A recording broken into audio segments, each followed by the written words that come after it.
কালা জাদু কোলাহল থিয়েটার ওয়ার্কশপের 9তম প্রযোজনা। কোলাহলের সঙ্গে এটা আমার প্রথম নাটক, যেটা সুযোগ আমাকে করে দিয়েছেন নাইজেল স্যার। এটি ডিরেক্ট করেছেন শ্রী নাইজেল আকারা এবং আমরা তার ছত্রছায়াতেই বড় হচ্ছি, শিখছি, এগিয়ে চলছি।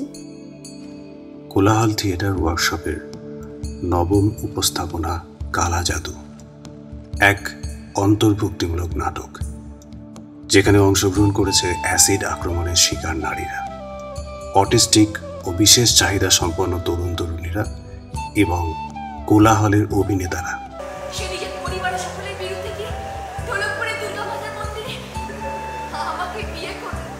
প্রথমে জানাই অপরাজিতাদিকে ধন্যবাদ এই জায়গাটা আমাদের পাঠানোর জন্য। এই জায়গাটা এসে আমাদের খুবই ভালো লাগছে, মানে একটা নতুন অভিজ্ঞতা। আমাদের খুবই ভালো লাগছে, কেননা এখানে চরিত্র আমরা দুদলই হয়েছি, তো আমাদের মানে জীবনের প্রথম এই একটা মানে আমাদের অভিজ্ঞতা। যে নাটকটা আমরা করছি, নাটকের যত সদস্য আছে সবাই খুব ভালো, আমাদের সাথে যে একতা হয়ে মিলেমিশে এভাবে কাজ করছে, এটাও আমাদের একটা বড় পাওয়া।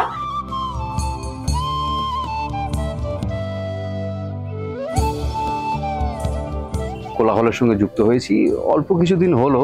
এই অল্প সময়ের মধ্যেই আমাদের নাইজেল স্যার আমাদেরকে ট্রেন করেছেন। আমি এই ওয়ার্কশপে 1.5 বছর ধরে আছি। ওয়ার্কশপের সময় আমাদের বিভিন্ন ক্যারেক্টার, তার নিজের যা পার্সোনালিটি সেই হিসাবে ক্যারেক্টার দেওয়া হয়েছে, ডায়লগ দেওয়া হয়েছে। পেশাদার নারী শোক প্রকাশকারীদের জীবন থেকে অনুপ্রাণিত এই নাটকটি জাতিভিত্তিক শোষণ ও পিতৃতান্ত্রিক প্রথার বিরুদ্ধে তাদের প্রতিবাদ এবং লড়াইকে তুলে ধরেছে।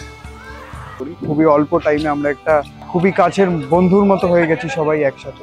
অনেক কষ্ট করে, অনেক কাল ঘাম ঝরিয়ে আমাদেরকে প্র্যাকটিস করাচ্ছেন। অনেক বহনীয় রয়েছে, স্যারের সঙ্গে ভালোবাসাও রয়েছে। স্যারকে সত্যি হ্যাটস অফ, যে শুধু আমি নই, এমনকি প্রত্যেক এখানে যারা সাবিত্রী, গৌরী, অন্নপূর্ণা যারা যারা রয়েছে তাদের প্রত্যেকটা চরিত্র স্যার ধরে ধরে তুলিয়েছে। সেই সঙ্গে সামাজিক সমতা, দৃঢ়তা ও নারী ক্ষমতায়নকে উদযাপন করেছে। গল্প, চিত্রনাট্য ও ভাবনা নাইজেল আকারা।